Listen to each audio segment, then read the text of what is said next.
প্রিয় বন্ধুরা, এটা এমন একটা মুভি যে প্রত্যেকটা দেশই এই কাহিনী নিয়ে মুভি বানিয়েছে। কিন্তু এটা কোরিয়ান ভার্সন, একটু অন্যরকম। দেখলেই বুঝতে পারবে। মুভির শুরুতেই আমরা জিনকে দেখতে পাই। সে একজন মিউজিশিয়ান।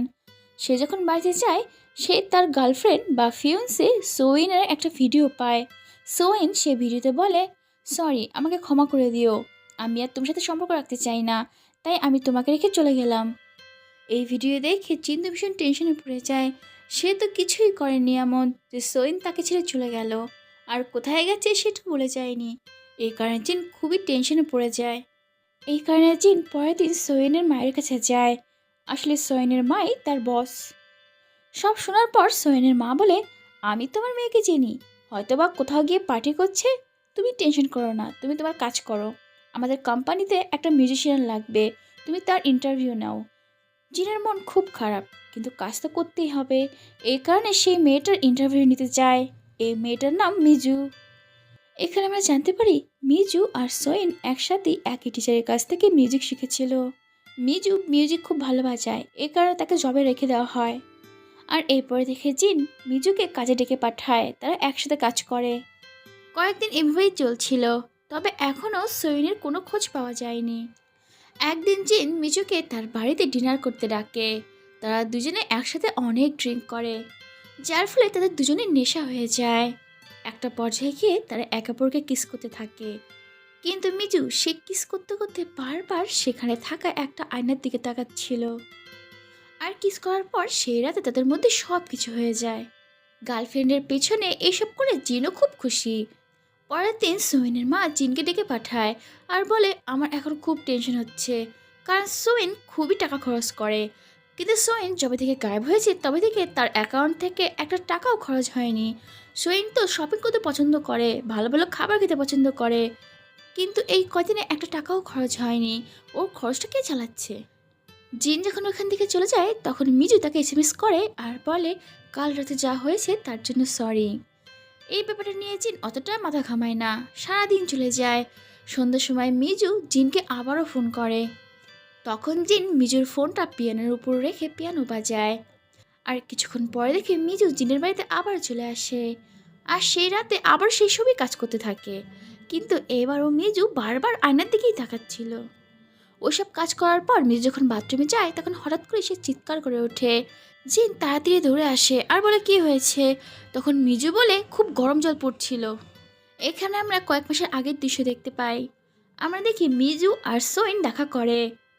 আর এখানে আমরা বুঝতে পারি মিজু আর সোয়েনের মধ্যে কোনো একটা ব্যাপার নিয়ে ঝগড়া আছে। আর এখানটায় সোয়েন শুধু এসেছে মিজুর কাছ থেকে চাবি নেওয়ার জন্য। আসলে মিজুর একটা ঘর সোয়েন কিনে নিয়েছে। আসলে সোয়েনের অনেক টাকা। আর সেই বাড়িতে সোয়েন তার বয়ফ্রেন্ড জিনকে নিয়ে আসে আর তাকে বলে, আজ থেকে আমরা এখানেই থাকবো। আর এখানে আমরা বুঝতে পারি জিনের এই ব্যাপারগুলো একদম ভালো লাগে না। আসলে সোয়েন অনেক বড় লোক, কিন্তু জিন সে তো অতটা বড় লোক না। জিন তো সোয়েনের কোম্পানিতে চাকরি করে। আর এই কারণে জিনের সবসময় মনে হয় সে সোয়েনের দয়া চলছে। রাতে তাদের নতুন বাড়িতে পার্টি হয়, সেখানে অনেক লোকজন আসে, কিন্তু জিনের একদম ভালো লাগে না। সে পার্টিতে হাসি মুখে থাকলেও সে মনে মনে খুবই কষ্টে আছে। সে সোয়েন আর তার ফ্যামিলির দয়ায় আজ চলতে চায় না। জিনের মন খারাপ দেখে সোয়েন তাকে জিজ্ঞাসা করে, তোমার কি হয়েছে? আমি কি তোমাকে কোনোভাবে কষ্ট দিয়েছি? তখন জিন বলে, হ্যাঁ, আমি তোমার জন্যই কষ্টে আছি। আমি তো তোমার আর তোমার পরিবার দয়াতেই বেঁচে আছি। সবাই এটা ভাবে আমি তোমার টাকায় চলি, তোমার হাতের পুতুল। আমার নিজের ট্যালেন্ট আছে, আমি নিজের পরিচয় বাঁচতে চাই। এই কথা শুনে সোয়েন একটু কষ্ট পায়, সারা রাত ভাবে। আর পরের দিন সে মিজুর সাথে দেখা করতে যায়। সে মিজুকে বলে, আমার হাজব্যান্ড হয়তো আমাকে আর ভালোবাসে না, আমার প্রতি ওর কোনো ইন্টারেস্টই নেই, হয়তো অন্য কোথায় ওর সম্পর্ক আছে। এটা শুনে মিজু বলে, এতে আমি কি করতে পারি? একদিন তো আমাকেও তুই ধোঁকা দিয়েছিলি, আর সেই জিনিসটা এখন তোর সাথে হচ্ছে। এখানে সোয়েন মিজুকে বলতে থাকে, আমার এখনো মনে আছে আমরা প্রথম কোথায় কিস করেছিলাম। আর এই কথা শুনে আমরা বুঝতে পারি মিজু আর সোয়েন লেসবিয়ান। সোয়েন যে ঘরটা কিনেছে সেই ঘরটা আগে তাদের মিউজিক টিচারের ছিল। আর এই মিউজিক টিচারের কাছে সোয়েন আর মিজু একসাথে মিউজিক শিখত। টিচারের ওই বাড়িতে একটা সিক্রেট মানে গোপন রুম ছিল। তারা যখন ওই টিচারের কাছে মিউজিক শিখতে যেত তখন মাঝে মাঝেই ওই গোপন রুমে গিয়ে তারা একে অপরকে ভালোবাসতো। পরে টিচারের ওই বাড়িটা মিজু কিনে নেয়, আর এখন মিজুর কাছ থেকে সোয়েন কেনে। সোয়েন মিজুকে বলে, আমি আমার বয়ফ্রেন্ডকে টেস্ট করতে চাই যে ও সত্যি আমাকে ভালোবাসে কিনা। এই বলে সোয়েন মিজুকে তার বাড়িতে নিয়ে যায়। আর বইয়ের সেলফের পেছনেই ওই গোপন রুমটা আছে। সোয়েন ওই রুমটা খোলে। তারপর সোয়েন তার বয়ফ্রেন্ড জিনের জন্য একটা ব্রেকআপ ভিডিও বানায়, আর তারপর স্টাইলিশ জামা কাপড় আর 7 দিনের খাবার নিয়ে ওই গোপন রুমে ঢুকে যায়। আর এখানটায় আমরা দেখি ওই গোপন রুমটা অনেকটা বড়, আর সামনেখানে অনেক বড় একটা কাঁচ আছে যেটি কিনা বাথরুমের সাথে যুক্ত। আর বাথরুমে সেইখানটা একটা আয়না লাগানো। গোপন রুম থেকে বাথরুমের ভিতরে কী হচ্ছে সব দেখা যায়, কিন্তু বাইরে থেকে শুধুমাত্র আয়নাই দেখা যায়, ভেতরে যে রুম আছে সেটা বোঝা যায় না। মিজু তো সোয়েনকে রুমের মধ্যে ঢুকিয়ে সেখান থেকে তাকে বাই বলে চলে যায়। আর সোয়েন রুমের মধ্যে অপেক্ষা করে যে তার বয়ফ্রেন্ড কখন আসবে। সোয়েন তো শুধু এটা পরীক্ষা করতে চায় তার ফিয়ন্সে তাকে সত্যি এখনও ভালোবাসে কিনা। একটু পরে সেখানে জিন আসে। সে যখন ব্রেকআপ ভিডিও দেখে সে খুবই কষ্ট পায়, সে তো কান্না করতে শুরু করে। আর জিনকে কান্না করতে দেখে সোয়েন আরও খুশি হয়। সে ভাবতে থাকে আমার বয়ফ্রেন্ড এখনও আমাকে ভালোবাসে। সোয়েনের মাথায় আরেকটু দুষ্টু বুদ্ধি খেলে। সে ভাবে আমার বয়ফ্রেন্ডকে আমি আরেকটু পরীক্ষা করতে চাই, এ কারণে সে তখনই আর বের হয় না। কিন্তু সে যখন জিনকে আরও বেশি কান্না করতে দেখে তার ভীষণ খারাপ লাগে। সে ভাবে না, বেচারাকে আর কষ্ট দেওয়া যাবে না। আর এটা ভেবেই সে যখন লক খুলতে যাবে সে দেখে সে দরজা আর খুলছে না। আর এই জিনিসটা দেখে তো সোয়েন ভয় পেয়ে যায়। সে জোরে জোরে আয়না ধাক্কায়, জোরে জোরে চিৎকার করে, কিন্তু কোনো আওয়াজই বাইরে যায় না। আর আয়না ধাক্কাতে গিয়ে তার হাতও কেটে যায়। বেচারা সোয়েনের এখন আর কিচ্ছু করার নেই যতক্ষণ অবধি মিজু না আসছে আর তাকে বের না করছে, কারণ একমাত্র মিজু জানে সে এখানে আছে। এইভাবেই কয়েকটা দিন কেটে যায়। আস্তে আস্তে সোয়েনের খাবার শেষ হয়ে আসছে। সোয়েন তার পেট ভরানোর জন্য পচা বাসি খাবারও খায়। এইভাবেই কয়েকটা দিন কেটে যায়। একদিন হঠাৎ মিজু আসে। এটা হচ্ছে সেই দিন যেদিন কিনা মিজু প্রথমবার জিনের সাথে ড্রিঙ্ক করতে এসেছে। মিজুকে দেখে সোয়েন ভীষণ খুশি হয়। সে আয়না ধাক্কাতে থাকে, কিন্তু মিজু সে তো আয়নার দিকে তাকিয়ে একটু মুচকি হাসে আর বলে, কিরে কেমন আছিস? আমাকে একদিন তুই ধোকা দিয়েছিলি না? এই কথা শুনে সোয়েনের পায়ের নিচে মাটি সরে যায়। আর সে বুঝতে পারে তাকে ষড়যন্ত্র করে মিজু এর ভেতরে ফাঁসিয়ে দিয়েছে। সোয়েন তো ভেতর থেকে জোরে জোরে চিৎকার করতে থাকে, প্লিজ খোল না। কিন্তু মিজু খোলে না। একটু পরেই সেখানে জিন আসে আর পেছন থেকে মিজুকে জড়িয়ে ধরে কিস করতে থাকে। আর এই জিনিসটা দেখে তো সোয়েনের মাথায় আকাশ ভেঙে পড়ে। তার সামনে সোয়েন আর জিন শারীরিক সম্পর্ক করে, আর এই জিনিসটা সোয়েন আর সহ্য করতে পারে না। সোয়েন জোরে জোরে চিৎকার করে কান্না করে আর বলে, আমি যাকে এতটা ভালোবেসেছি সে আমার পিছনে এইসব করছে। এরপরে তো প্রতিদিনই মিজু সোয়েনদের বাড়িতে আসে আর জিনের সাথে শারীরিক সম্পর্ক করে। আর প্রতিদিন এই একই দৃশ্য দেখতে দেখতে সোয়েন ভেতর থেকে পুরো ভেঙে যায়। আর মিজু এসব কেন করছে সেটা আমরা অতীতের দৃশ্য দেখলে বুঝতে পারবো। অতীতে আমরা দেখতে পাই সোয়েনের সাথে মিজুর দেখা হয় তাদের মিউজিক টিচারের বাড়িতে। সোয়েন ছিল অনেক বড়লোক বাড়ির মেয়ে, আর তার ছিল মেয়েদের প্রতি ইন্টারেস্ট, মানে লেসবিয়ান। সোয়েন প্রথমে মিজুর সাথে বন্ধুত্ব করে আর তাকে সেই গোপন রুমে নিয়ে যায়।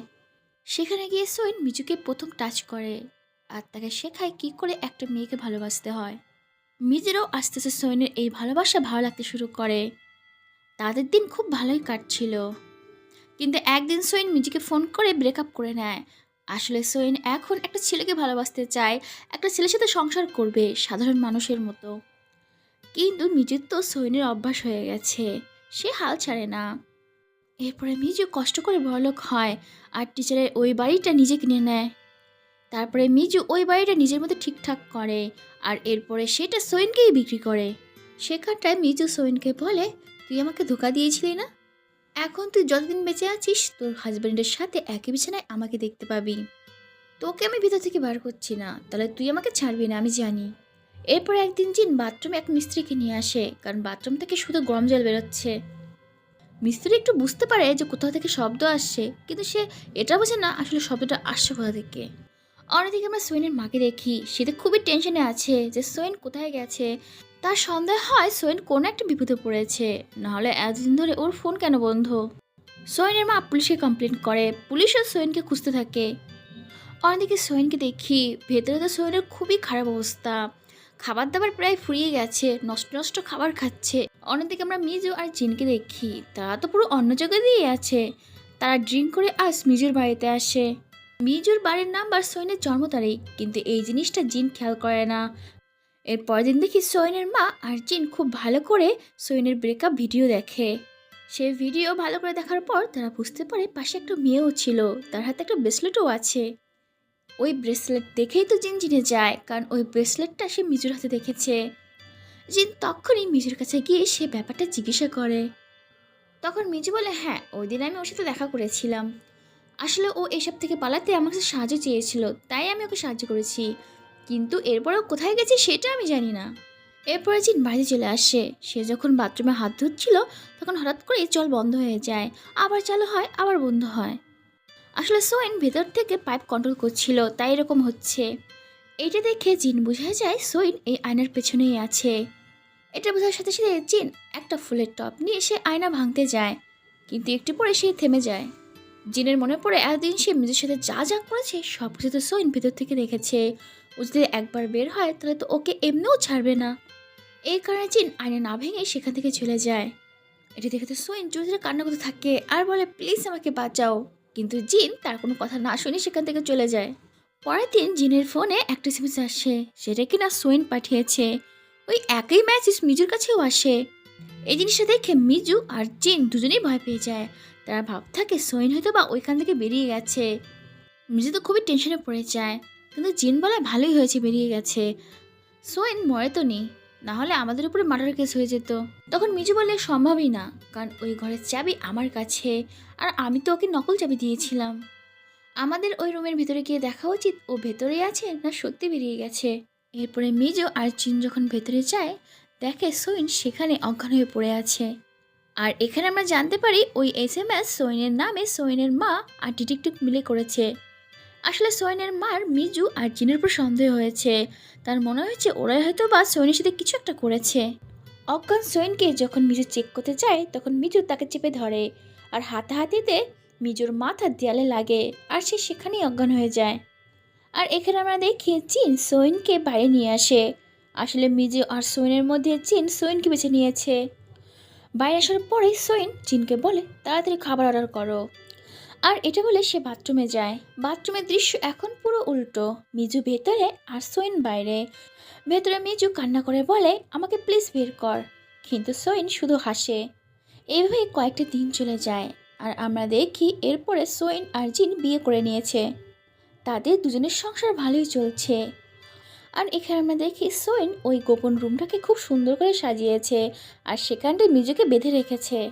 আর সোয়েন এখানে মিজুকে রেখেছে শুধুমাত্র তার শারীরিক চাহিদা পূরণ করার জন্য, কারণ ওর তো সবসময় মেয়েদের উপরেই ইন্টারেস্ট ছিল।